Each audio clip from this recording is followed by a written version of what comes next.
La semana pasada estábamos analizando las características del pacto sagrado del matrimonio, ¿no? Fue un buen tiempo para poder analizar qué significa el pacto, ¿no? Las características. También vimos el rol de las mujeres, o mejor dicho, estuvimos viendo la continuación del rol de estar sujetas a sus maridos. Y también empezamos el rol de respetar a sus maridos, porque son dos cosas que se manejan por separado, ¿no? Estar sujetas es una cosa y respetar a su marido abarca otros aspectos importantes también. Entonces hoy vamos a continuar porque no nos alcanzó el tiempo para terminar el rol de la esposa de respetar a su marido. Entonces estamos viendo algunas características, como por ejemplo, habíamos visto que la mujer debe respetar la posición de cabeza de su esposo y dejarlo que sea la cabeza de la relación. Y si una mujer tiene problemas con eso, es porque en realidad en el fondo tiene un problema también con Dios, porque una mujer que está llena del Espíritu Santo va a querer también estar sujeta y a su marido también, ¿no? Hoy vamos a ver otros aspectos más que están relacionados a esto, al respeto que le debe la esposa al esposo. El siguiente punto que quiero que veamos es que la esposa no debe manipular a su esposo con sus lágrimas o con sus quejas o con su mal genio o cualquier estrategia que la mujer quiera usar, porque la manipulación es algo para lo que las mujeres pueden llegar a ser expertas, ¿no? Entonces, eso es muy peligroso, muy dañino para la relación. Y vamos a ver un ejemplo de esto en el libro de Jueces. Yo quiero que vayan conmigo en el Antiguo Testamento, al libro de Jueces. Y vamos a ver la historia de un juez tremendo llamado Sansón. Y en la historia de Sansón, hermano Juanito, ¿puede por favor pasarle una Biblia a nuestros invitados del día de hoy? Y abrirle en el libro de los Jueces, capítulo 16, por favor. Jueces, capítulo 16. Vamos a ver la historia de un famoso juez llamado Sansón. Todos nos acordamos, ¿no?, de la historia de Sansón, del hombre fuerte, ¿no?, y las cosas impresionantes que hizo. Así que vamos a ver qué pasó con este superhombre cuando fue manipulado por una mujer. Vamos a ver el poder de la manipulación versus el poder de la fuerza sobrenatural, ¿no? Entonces vamos a empezar en Jueces capítulo 16, versículo 4. Y sígame, por favor, con la lectura, porque es importante que vayamos leyendo de la palabra del Señor. Dice así: después de esto aconteció que se enamoró de una mujer en el valle de Sorek, la cual se llamaba Dalila. Entonces estamos hablando de Sansón. Sansón se enamoró de esta mujer llamada Dalila. Versículo 5.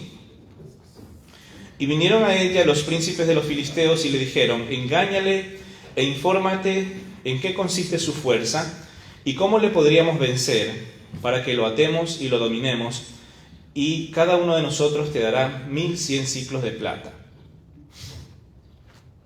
Para los que no están muy relacionados con la historia de Sansón, debemos recordar que Sansón fue un dolor de cabeza de los filisteos. Mataba a los filisteos que él quería a su paso. Entonces los filisteos querían de alguna manera dominarlo, ¿no?, matarlo, encarcelarlo, dominarlo. Y vieron aquí una posibilidad.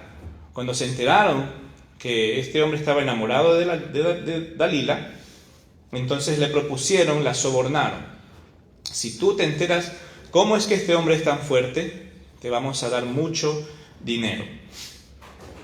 Versículo 6. Y Dalila dijo a Sansón: yo te ruego que me declares en qué consiste tu gran fuerza y cómo podrás ser atado para ser dominado. Presten atención que ella inicia con un ruego, ¿no? Dice, yo te ruego, ¿no? Porque están recién de novios, ¿no? Están enamorados, ¿no? Conociéndose. Entonces, como siempre sucede, comenzó con ruegos. Versículo 17. Y le respondió Sansón, si me ataren con 7 mimbres verdes, que aún no estén enjutos, entonces me debilitaré y seré como cualquiera de los hombres. Y los príncipes de los filisteos le trajeron 7 mimbres verdes que aún no estaban enjutos, y ella le ató con ellos. Y mire el versículo 9, dice, y ella tenía hombres en acecho en el aposento. Es decir, que en su propia habitación ella tenía hombres ahí, esperando el momento adecuado para matar a Sansón. Entonces ella le dijo, Sansón, los filisteos contra ti. Y él rompió los mimbres, como se rompe una cuerda de estopa cuando toca el fuego, y no se supo el secreto de su fuerza. Entonces, bueno, esta mujer le ruega, ¿no?, a Sansón que le declare el origen de su fuerza. Sansón le miente y ella pues le tiende una trampa, y uno diría, un hombre inteligente ya se da cuenta de qué tipo de mujer es esa, y qué es lo que haría un hombre inteligente. Inmediatamente se zafaría de esa relación, ¿no?, de esa peligrosa relación. Pero sigamos el versículo 10, miren lo que dice. Entonces Dalila dijo a Sansón, he aquí tú me has engañado y me has dicho mentiras, ¿no? O sea, ella está reclamando que Sansón le está mintiendo y que la ha engañado, cuando en realidad la situación es todo lo contrario, ¿no? Empieza la manipulación mental de esta mujer en contra de Sansón. Descúbreme pues ahora, te ruego, ¿cómo podrá ser atado? Y él le dijo, si me ataren fuertemente con cuerdas nuevas que no se hayan usado, yo me debilitaré y seré como cualquiera de los hombres. Y Dalila tomó cuerdas nuevas y le ató con ellas y le dijo, Sansón, los filisteos contra ti, los filisteos sobre ti. Y los espías estaban en el aposento. Otra vez más, esta mujer tenía hombres allí esperando, y dice que más él las rompió en sus brazos como un hilo. Segunda vez que este hombre es engañado, y uno diría, bueno, a la primera no lo entendió, a la segunda pues quizás lo entendió y se fue. No pasó eso. Versículo 13. Y Dalila dijo a Sansón, hasta ahora me engañas y tratas conmigo con mentiras. Descúbreme pues ahora cómo podrás ser atado. Él entonces le dijo, si tejieres 7 guedejas de mi cabeza con la tela y las asegurares con estaca. Y ella las aseguró con estaca y le dijo, Sansón, los filisteos sobre ti. Mas despertando él de su sueño, arrancó la estaca del telar con la tela. Por tercera vez este hombre insensato cae en manos de esta misma mujer, ¿no? Pero ahora el peligro es que se acerca cada vez más a la verdadera fuente de su poder. Primero estaba jugando con piolas, que con cuerdas, pero ahora ya se acercó a su cabello. Entonces él se fue acercando, alejándose cada vez más de la razón, cada vez más de la cordura, y acercándose cada vez más al peligro mortal. Versículo 15. Y ella le dijo, ¿cómo dices yo te amo cuando tu corazón no está conmigo?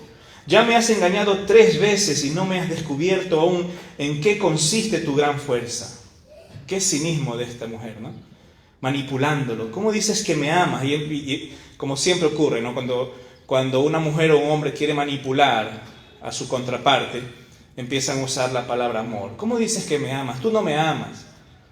Si tú me amaras, hicieras esto, hicieras lo de acá. Entonces ella le dice, ¿cómo dices yo te amo cuando tu corazón no está conmigo? Dalila quería el corazón. Ella sabía que el trofeo de Sansón estaba en el corazón. Si ella lograba capturar el corazón, lo iba a tener en la palma de su mano. Versículo 16. Y aconteció que, presionándole ella cada día con sus palabras e importunándole léalo conmigo, su alma fue reducida a mortal angustia. Este es el poder de la manipulación de una mujer. Sansón era un hombre invencible humanamente. No había forma de atar a ese hombre. Él podía matar a un ejército solo. Podrían venir 1000 soldados contra él y el Espíritu Santo le daba la fuerza para liquidar de una manera sobrehumana a cualquier ser humano que se pare enfrente de él. Pero una mujer fue lo que iba a lograr la destrucción de este hombre, de este superhombre. Entonces dice que ella lo estaba presionando, porque a través de la presión, a través del cinismo, a través del chantaje, es como muchas veces ocurre esta manipulación de las esposas sobre los esposos, ¿no? Y puede ser que también viceversa, pero estamos viendo ahorita desde la perspectiva de la mujer hacia el hombre. Entonces dice que su alma fue reducida a mortal angustia. Versículo 17. Le descubrió pues todo su corazón y le dijo: nunca a mi cabeza llegó navaja, porque soy nazareo de Dios desde el vientre de mi madre. Si fuere rapado, mi fuerza se apartará de mí y me debilitaré y seré como todos los hombres. Ahora sí, estás en aprieto, Sansón. Acabas de descubrir lo que no tenías que descubrir. Esa conversación sería lo que él lo iba a llevar a su propia muerte. La Biblia dice claramente en Proverbios 4:23, sobre toda cosa guardada, guarda tu corazón, porque de él mana la vida. Y el versículo 17 de Jueces 16 dice que Sansón le descubrió pues todo su corazón a Dalila. Al momento que ella le abre su corazón, le está entregando su corazón a esta mujer malvada y engañosa. Entonces por eso Dios dice también en Mateo 6:21, Jesús dijo: porque donde esté vuestro tesoro, allí estará también vuestro corazón. También Mateo 22:37, Jesús dice así: Jesús le dijo: amarás al Señor tu Dios con todo tu corazón y con toda tu alma y con toda tu mente. Entonces, mis hermanos y mis hermanas, lo que quiero indicar es que hay una lucha constante por su corazón, por nuestro corazón. El que tenga nuestro corazón tiene toda nuestra atención, todo nuestro cuerpo. Y como ya vimos en lecciones atrás, debemos tener en nuestra vida un orden de prioridades. El que tiene que estar en número uno en nuestra vida y en nuestro corazón es Dios. No puede ser nuestro cónyuge, no puede ser nuestra esposa o nuestro esposo. Porque si esta persona en un momento se rebela contra Dios, usted se irá detrás de esa persona también. Pero si usted tiene a Dios en primer lugar, todas las demás cosas empiezan a tomar el orden correcto. Entonces Dios tiene que ser el primero, y su esposo o su esposa segundo, y sus hijos tercero, y de ahí seguimos viendo la escala de prioridades como ya lo vimos en semanas atrás. Entonces, ¿debemos amar a nuestros cónyuges? Sí, pero ellos no pueden ser el número uno en nuestro corazón. Humanamente hablando, sí, son el número uno porque es la persona más especial. Para mí mi esposa es la persona más especial que cualquier otro ser humano, incluidos mis hijos. Porque algún día mis hijos se van a ir a formar sus propias familias, pero yo voy a quedarme con mi esposa. Pero a nivel, en la esfera humano y celestial y toda la esfera espiritual, Dios es el número uno. ¿Me entienden? Entonces, mi relación con Dios está por encima de mi relación con mi esposa. Y eso a mi esposa no tiene por qué preocuparle ni darle celo. Ella debe saber que el número uno en mi vida es Dios. Y lo mismo de parte de ella. Vamos a seguir leyendo en Jueces 16, versículo 18. Vamos a ver qué pasó entonces con la historia. Dice: viendo Dalila que él le había descubierto todo su corazón, envió a llamar a los principales de los filisteos, diciendo: venid esta vez, porque él me ha descubierto todo su corazón. Y los principales de los filisteos vinieron a ella, trayendo en su mano el dinero. Y ella hizo que él se durmiese sobre sus rodillas, y llamó a un hombre, quien le rapó las 7 guedejas de su cabeza, y ella comenzó a afligirlo, pues su fuerza se apartó de él. Y le dijo: Sansón, los filisteos sobre ti. Y luego que despertó él de su sueño, se dijo: esta vez saldré como las otras y me escaparé. Pero mire esta frase contundente: pero él no sabía que Jehová ya se había apartado de él. Terrible frase. Y no es que él era un tonto, porque aquí dice claramente que él pensó, se dijo a sí mismo: sí, esta vez me escaparé otra vez, porque para él era como, todo esto era como un juego, ¿no? Todo esto era como un juego. Y él dijo: esta vez me volveré a escapar. Él confesó lo del pacto nazareo, pero ni siquiera él mismo sabía que en realidad al cortarse el cabello estaba infringiendo en uno de los requisitos del pacto. Entonces, si infringía en ese requisito, pues se iba a quedar sin la presencia de Dios. Entonces, en ese momento, dice la Biblia, pero él no sabía que Jehová ya se había apartado de él. ¿Y qué pasó con él? Versículo 21, dice: mas los filisteos le echaron mano y le sacaron los ojos y le llevaron a Gaza y le ataron con cadenas para que moliese en la cárcel. Entonces los filisteos no iban a estar satisfechos solo con matarlo, lo iban primero a humillar y lo iban a hacer pagar todas las muertes que él había causado a sus soldados. Ahora uno se pregunta: ¿acaso este hombre había perdido la cabeza? ¿Qué pasa que un hombre no puede reaccionar ante cosas tan obvias? Y el problema, mis hermanos, es que cuando estamos tomados por la pasión estamos perdidos como hombres. Pero también aquí es muy importante el poder de manipulación de las mujeres. El poder que tienen las mujeres para manipular con sexo, con lágrimas, con quejas, con enojos, con chantajes. Lo primero que perdió Sansón fueron los ojos a través de los cuales este hombre se enamoró de esta mujer. Sus pasiones fueron más importantes que su relación con Dios, por lo tanto, Dios lo dejó. Miren lo que dice el predicador y autor C.H. Mackintosh. Él dijo: las faldas de Dalila resultaron ser demasiado fuertes para el corazón de Sansón, y lo que 1000 filisteos no pudieron hacer fue logrado por la influencia tramposa de una sola mujer. Mis hermanas, el poder de la manipulación.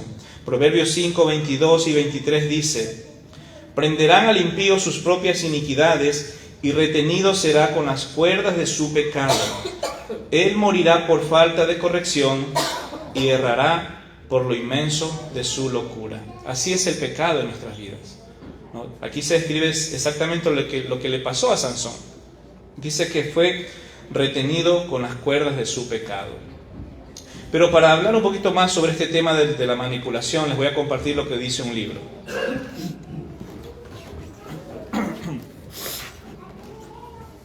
En el libro Creadas para ser ayuda idónea, de Debbie Pearl, le voy a compartir un extracto importante que se llama, en la página 142, se llama Adán sabía.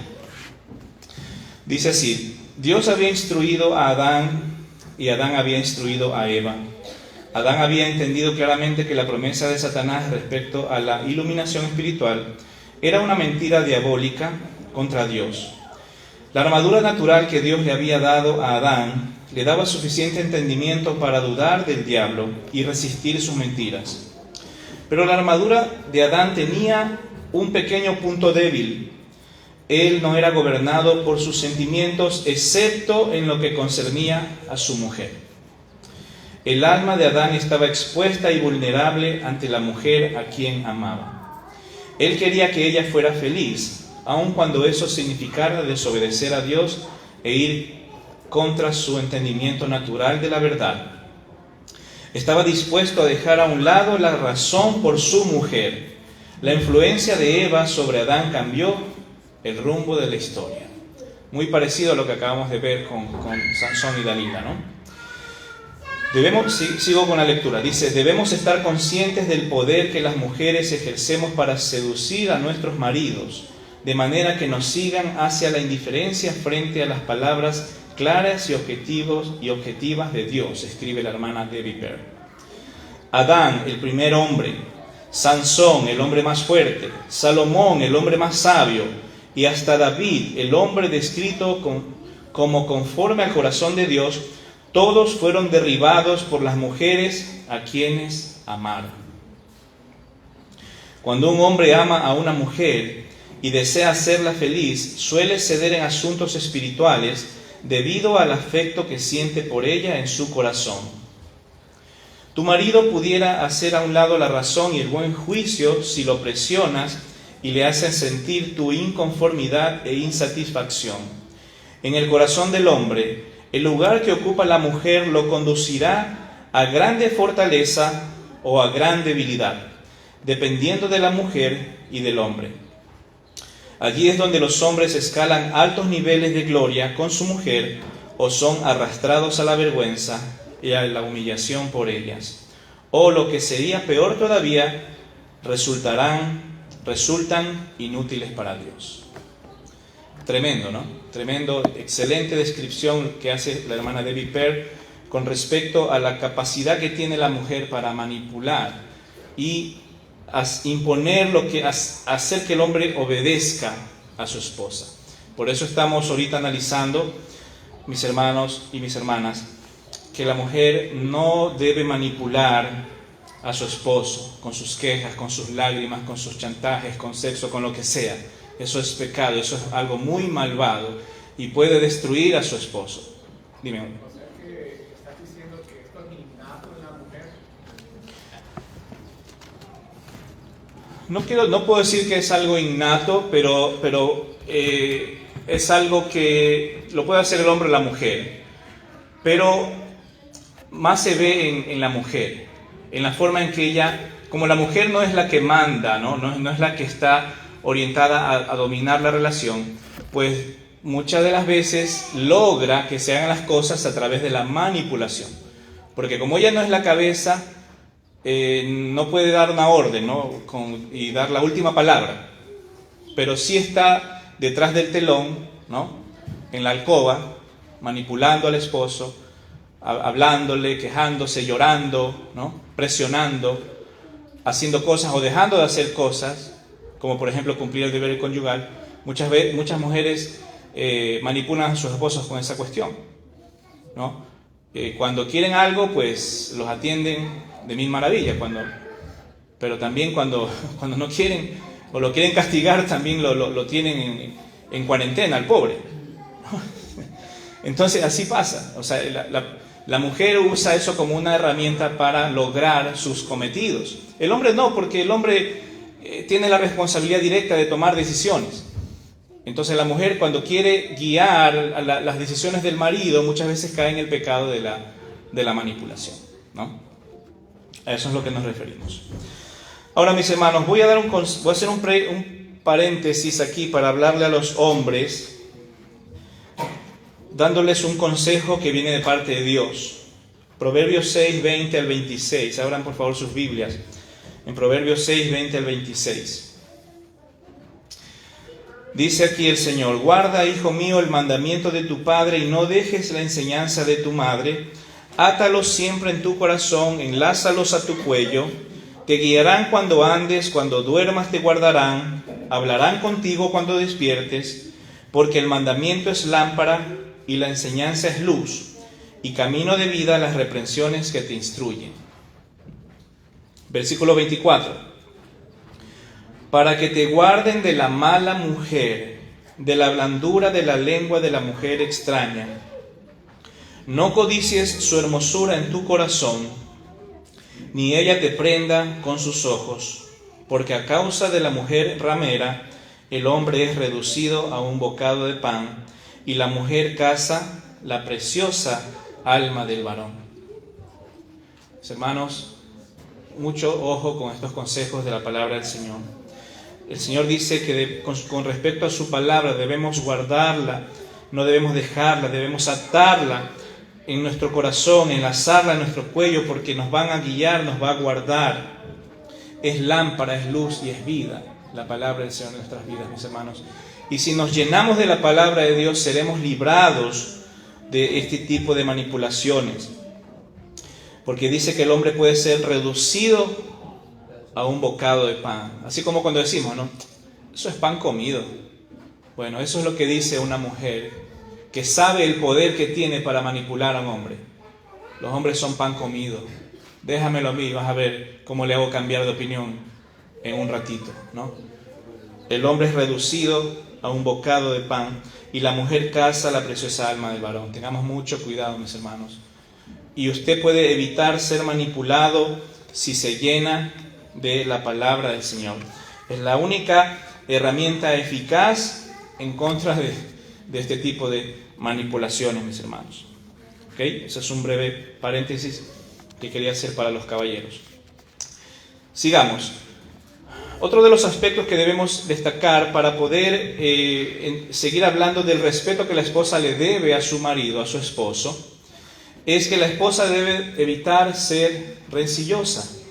¿Ok? Ese es un aspecto también importante. Ya vimos el aspecto de no andar con manipulaciones, ahora vamos a ver el aspecto de dejar a un lado la rencilla. Proverbios 21:9 dice: mejor es vivir en un rincón del terrado que con mujer rencillosa en casa espaciosa. Y la palabra clave aquí es la mujer rencillosa. ¿Qué significa esto de mujer rencillosa? La palabra que se traduce ahí significa contenciosa, peleona, ¿no? Rencilla, es como estar siempre en pleitos constantes. Una mujer iracunda, una mujer que no se deja de nadie, ¿no? ¿Cómo? Cantaletosa. Bueno, esa palabra no la conocía. Pero una mujer que está pelea y se ofende y se amarga y está explotando por cualquier cosa, ¿no? No, eso no debe ser así. Porque para un hombre le es mejor vivir en un rincón de la terraza de su casa, en vez de estar escuchando a una mujer que está todo el día sermoneándolo y hablándole y molestándole. Proverbios 21:19 dice: mejor es morar en tierra desierta que con la mujer rencillosa e iracunda. Mis hermanas, el hombre prefiere vivir solo en un desierto que vivir junto a una mujer que todo el día le esté molestando por cualquier cosa que ocurre en la casa. Usted puede apelar a que su esposo participe en la disciplina, que participe en las situaciones del hogar, pero con la actitud correcta. No en forma de pelea, no en forma de reclamo, no en forma de resentimiento, porque incluso la forma en que decimos las cosas afecta a los resultados también. Usted tiene que aprender a manejar las formas y dejar a un lado esa actitud rencillosa e iracunda, porque eso no lleva a nada bueno, tanto al hombre, pero específicamente para la mujer. Proverbios 25:24, una vez más, Salomón repite el mismo consejo. Él dice: mejor es estar en un rincón del terrado que con mujer rencillosa en casa espaciosa. Y Proverbios 27:15 dice: gotera continua en tiempo de lluvia y la mujer rencillosa son semejantes. Cuando yo era pequeño, vivía en una casa con techo de zinc. No sé cuántos aquí vivieron en ese tipo de casas con techo de zinc, donde entraban los clavos para ponerlos sobre las maderas. Quedaba siempre huecos, ¿no? O cuando movían el zinc y lo ponían en otras posiciones del techo, quedaban los huecos, ¿no? Y cuando venía la primera lluvia es que se sabía dónde estaban esos huecos. Entonces empezaba la gotera, empezaba a caer y a molestar. Y toda la noche estaba eso molestando, esa gotera ahí, cae, nadie dormía en la casa. Entonces, así es como dice aquí Salomón, dice que la mujer rencillosa es como una gotera continua, es algo que molesta, es algo que realmente afecta. Una mujer que pelea por todo, que discute, que se ofende, es una pesadilla, mis hermanas, y hace al hombre anhelar vivir solo en un desierto, ¿no? Hay que aprender a bajar un poco el ímpetu con el que se pide, se exige las cosas, con el que se reclama. Al contrario de esto, ¿qué es lo que la Biblia sí le manda también a la mujer hacer? Que la mujer dice que debe tener un espíritu afable y apacible. Vaya conmigo a 1 de Pedro 3, versículos 3 y 4. Vamos a ver allí lo que dice el apóstol Pedro. El apóstol Pedro dice la palabra del Señor que era casado, ¿se acuerdan? ¿No? A diferencia, pues, de lo que se piensa, el apóstol Pedro tenía su esposa, tenía su suegra, y por eso él tenía autoridad para hablar sobre temas de matrimonio. Así que, ¿qué es lo que él dice aquí a las esposas? En 1 Pedro 3 y 4. Él dice: vuestro atavío no sea el externo de peinados ostentosos, de adornos de oro o de vestidos lujosos, sino el interno, el del corazón, en el incorruptible ornato de un espíritu afable y apacible, que es de grande estima delante de Dios. Es tremendo este pasaje. Eso es lo que la palabra de Dios le manda a usted, mi querida hermana. Como esposa, dice que no se preocupe tanto por su apariencia externa, con sus peinados ostentosos y adornos de oro. Lo que tiene que preocuparse, dice la palabra de Dios, es su interior, su corazón. Es allí donde debe trabajar usted, ¿no? Eso es lo que usted tiene que decorar, su corazón. Y dice que debe desarrollar un espíritu afable y apacible, porque es de grande estima. Y la palabra estima significa precio, costo, y dice que es delante de Dios. Cuando usted desarrolla ese tipo de espíritu, usted se vuelve valiosa ante los ojos de Dios y también de su esposo. Y si usted no tiene eso, tiene que aprender a desarrollarlo. ¿Y qué significan estas dos palabras? La palabra afable significa en el original agradable, mansa, que desarrolle una mansedumbre. Eso es lo que la Biblia le manda a la esposa, a que baje la guardia, a que baje el temperamento, a que se tranquilice, que no esté peleando por todo, que no esté reclamando por todo, que sea mansa, que esté tranquila, que sea una persona con la que sea agradable estar. Y también dice la palabra apacible. ¿Qué significa la palabra apacible? Que sea pacífica, que sea tranquila. Es decir, algo como, otra de los significados es reposadamente. Apacible significa reposadamente, o sea, algo como agua en reposo, ¿me entiende? Así. O sea, usted tiene que mantener el equilibrio en su temperamento. Y yo sé que a veces no es fácil por el tema de los temperamentos. Porque si hay mujeres, por ejemplo, coléricas, mayormente las coléricas y las mujeres sanguíneas, les es difícil desarrollar un espíritu afable y apacible. Las mujeres melancólicas y las mujeres flemáticas quizás les sea más fácil porque sus temperamentos son tranquilos, son como un agua calma, ¿no? Pero las mujeres que han nacido con este temperamento colérico tienen que aprender a desarrollar esta afabilidad y ser apacibles. Porque aparte de eso, no es solamente lo que el apóstol Pedro manda a las esposas, sino que eso también va a ser una muestra del fruto del Espíritu en usted misma. Mire lo que dice también el apóstol Pablo en Gálatas 5, 22 y 23. Hablando del fruto del Espíritu. Dice: mas el fruto del Espíritu es amor, gozo, paz, paciencia, benignidad, bondad, fe, mansedumbre, templanza. Contra tales cosas no hay ley. Entonces, si usted me dice, bueno, yo no puedo ser así porque mi esposo me saca de casillas, mis hijos también.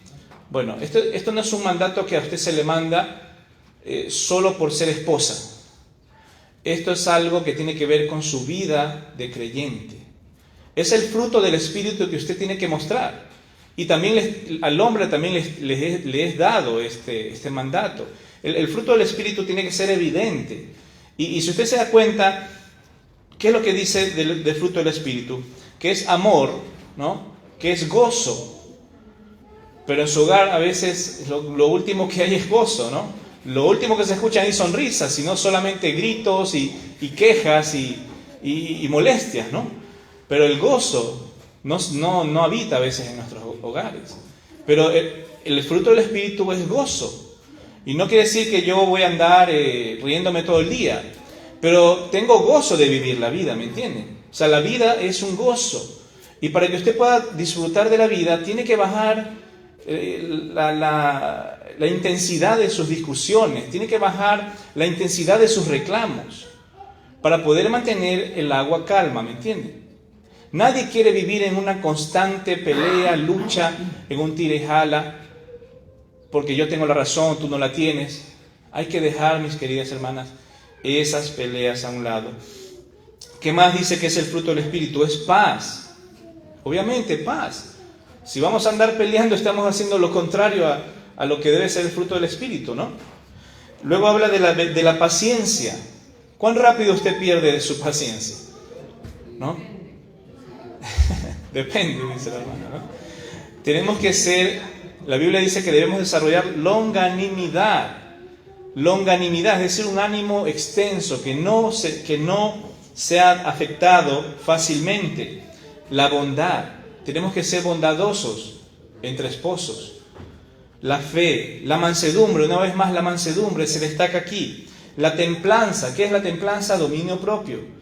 Usted tiene que tener dominio propio sobre sus emociones, sobre sus corajes, sobre su forma de estallar en ira.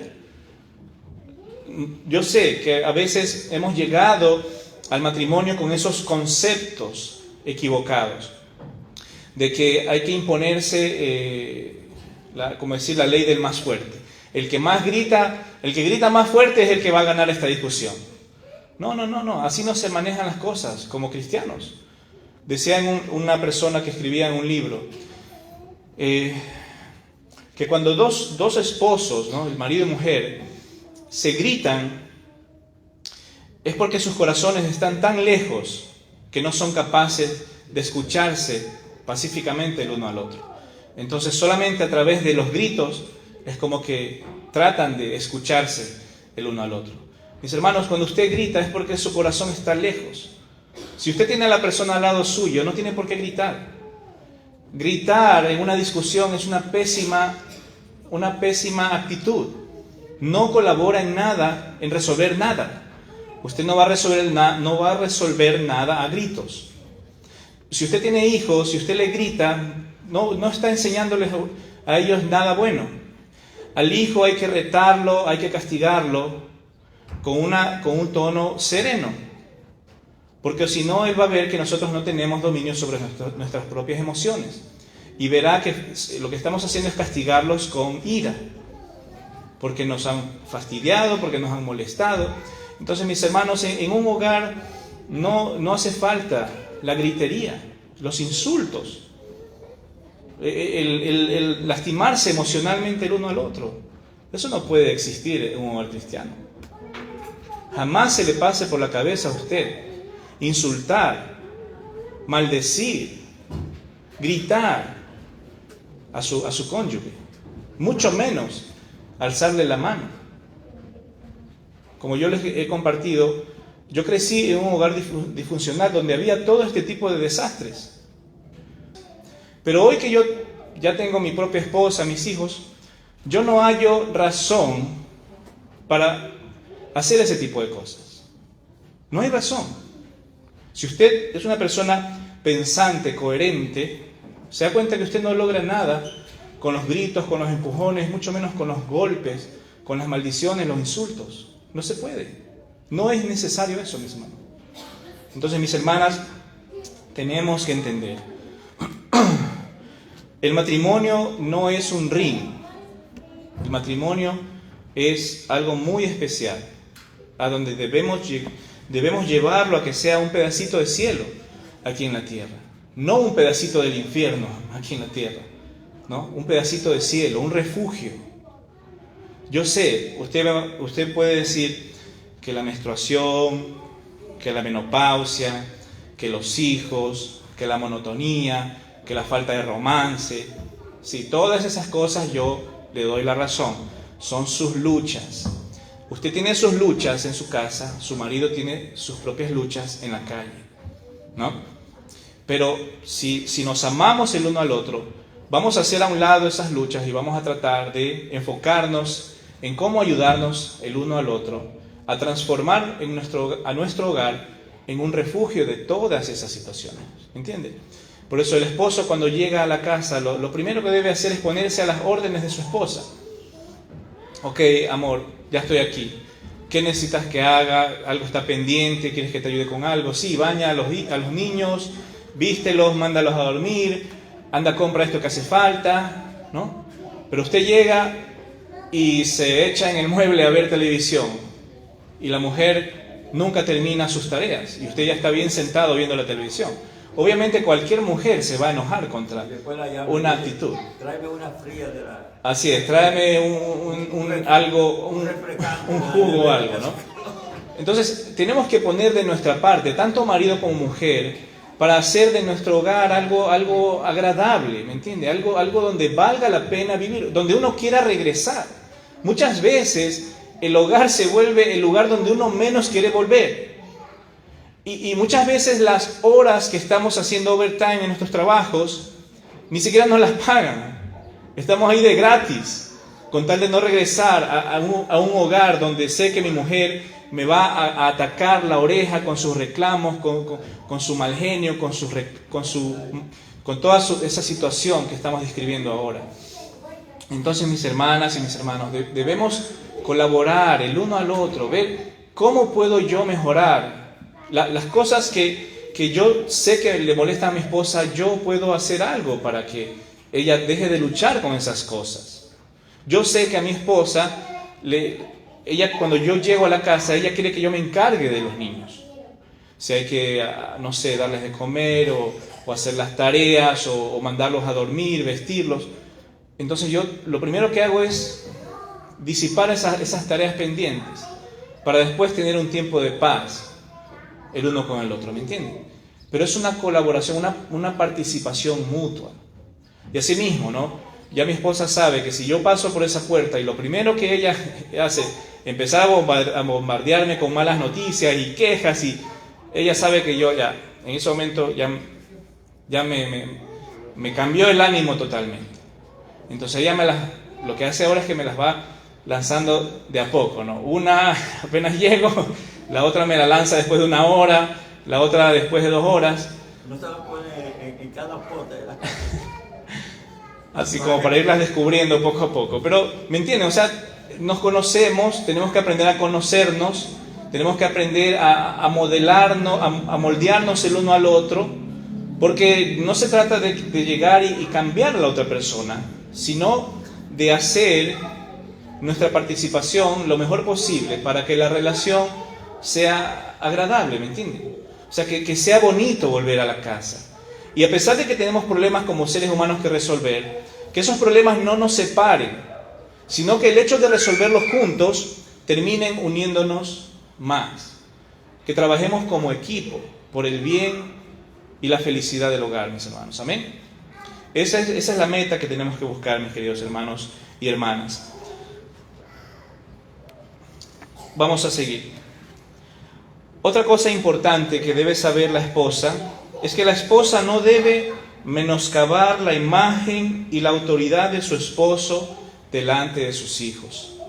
Esta es otra pésima costumbre que las madres y esposas hacen con sus hijos. Cuando el esposo está en el trabajo, le pasan hablando mal del esposo a los niños. Sí, que tu papá no me entiende, que tu papá es mentiroso, que tu papá es tacaño, que nunca nos lleva al parque, nunca nos compra nada. ¿Usted sabe lo que pasa con ese niño? Para ese niño su papá y esa niña, su papá es su héroe. Usted no puede estarle destruyendo a su héroe. Un niño de 8 o 10 años todavía sigue siendo muy inocente como para asimilar ese tipo de comentarios. Usted no le puede decir a un niño de 8, 7, 5 años, tu papá es malo, tu papá es egoísta, ¿no? Tu papá es mentiroso. Porque aparte de que usted está emitiendo juicios de valor, usted está creando una pésima imagen en el corazón y en la mente de esos niños hacia su padre. y está contribuyendo a un desastre. Mi querida hermana, usted tiene que, si no tiene nada bueno que decir de su esposo, es mejor no decir nada. Siempre el silencio vale más que un mal comentario, ¿entiende? Arréglese usted con esas situaciones. Quédese eso con usted misma, pero no trate a sus hijos como sus paños de lágrima o descargue en ellos estos rencores, estas frustraciones que usted siente hacia su esposo. Porque sus hijos son personas, son pequeñas personas que todavía no tienen el criterio formado para manejar semejante información. Ellos no pueden manejar ese tipo de información de manera correcta. Otra cosa que la esposa debe hacer es que debe velar por la imagen y la reputación de su esposo, porque son una sola carne. Hermana, el éxito de su esposo es su éxito. El fracaso de su esposo es su fracaso. Si usted lo viera así, estaría procurando trabajar en pro de la relación y no aislándose de él y diciendo, si tú te caes es tu problema y yo veré lo que hago con mi vida. Esa es una actitud egoísta que contribuye al divorcio de una pareja. Cuando usted empieza a separar así, que mi éxito es mío y tu fracaso es tu fracaso, usted va camino al divorcio. Camino al divorcio. Porque su éxito es el éxito de su esposo. Su fracaso le va a afectar a usted también. Entonces, si usted no quiere fracasar, póngase a trabajar para que entre los dos puedan superar las crisis que tienen. No es bueno que usted hable mal de su esposo delante de otras personas. No juegue a desprestigiar a su esposo delante de otras personas donde usted sabe que él no se va a defender por vergüenza.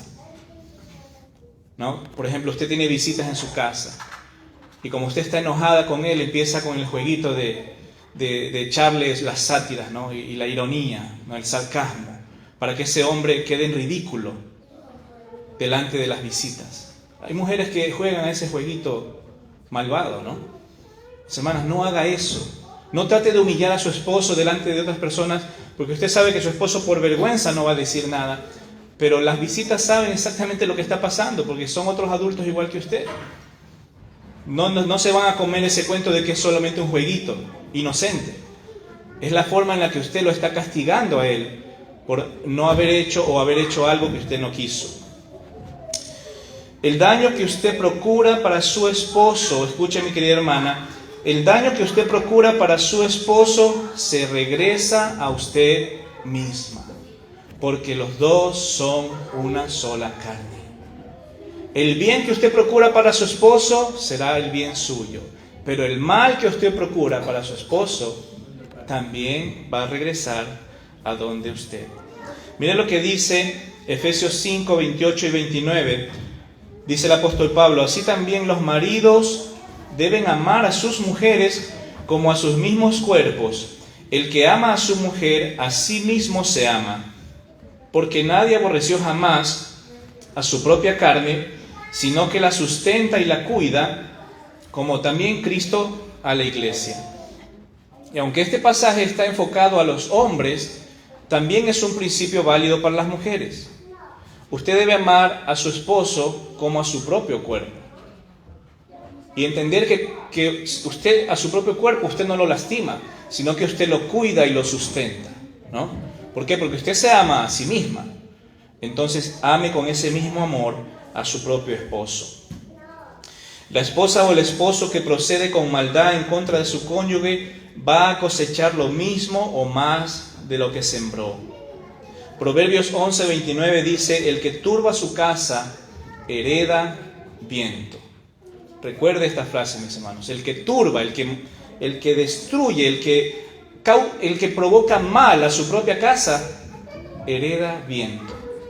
Muchas mujeres procuraron el mal para sus esposos, para después darse cuenta que se afectaron a ellas mismas. Gálatas 6:7 dice, no os engañéis, Dios no puede ser burlado, pues todo lo que el hombre sembrare, eso también cegará. Aprendamos a sembrar, mis queridos hermanos, aprendamos a sembrar cosas buenas para que podamos recibir también cosas buenas.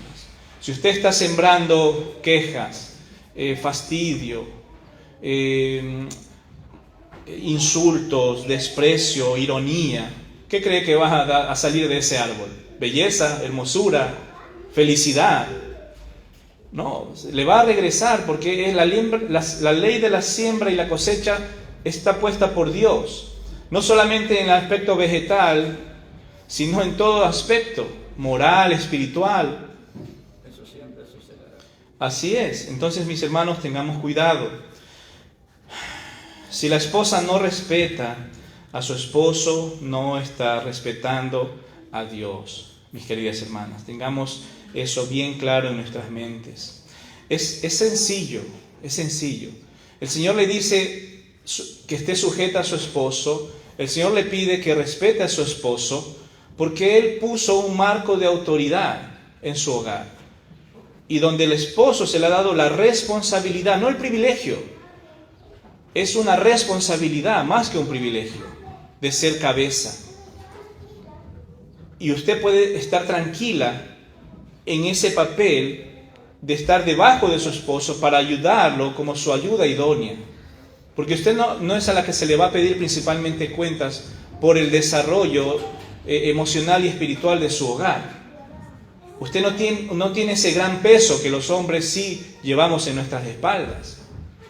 Entonces, así de sencillo es que usted simplemente acepte que esto viene de parte de Dios.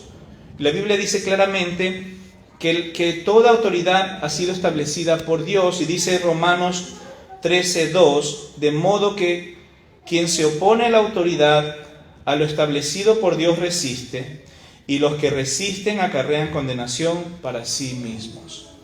Este pasaje, aunque está hablando de las autoridades de gobierno, también se puede aplicar a la autoridad del hogar, porque el papá y el esposo en un hogar es la autoridad, ¿no?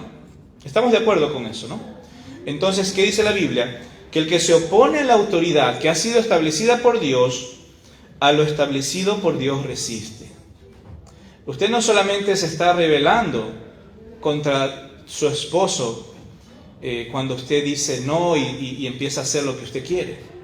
Usted está llevando eso a un plano más peligroso, a un plano de resistencia en contra de la voluntad de Dios. No se encuentra usted, mi querida hermana, luchando en contra de lo que Dios ha establecido. La sociedad de hoy trata de destruir esto que yo estoy enseñándole, ¿sí? Para ellos esto es basura, este discurso es un discurso retrógrada, patriarcal del pasado. Pero la Biblia no pasa de moda, y eso es lo que la Biblia dice. Entonces, existe un marco de autoridad en el que se le pide a la esposa estar sujeta y respetar y amar a su esposo. Y dentro de ese marco, las cosas van a funcionar correctamente y serán de bendición para los cónyuges y será de bendición también para los hijos. Amén. Amén, mis queridas hermanas. Vamos a quedar allí con ese rol. La semana que viene vamos a ver otros roles más para las esposas. Bien, vamos a orar. Señor, te damos gracias, Padre, por tu palabra. Ayúdanos a poder ponerla en práctica, Señor. Guíanos a hacer tu voluntad, Señor, porque es importante poder llevar todo esto a la vida real, Señor. No solamente que sea un conocimiento intelectual, sino también algo que podamos poner en práctica en nuestros hogares.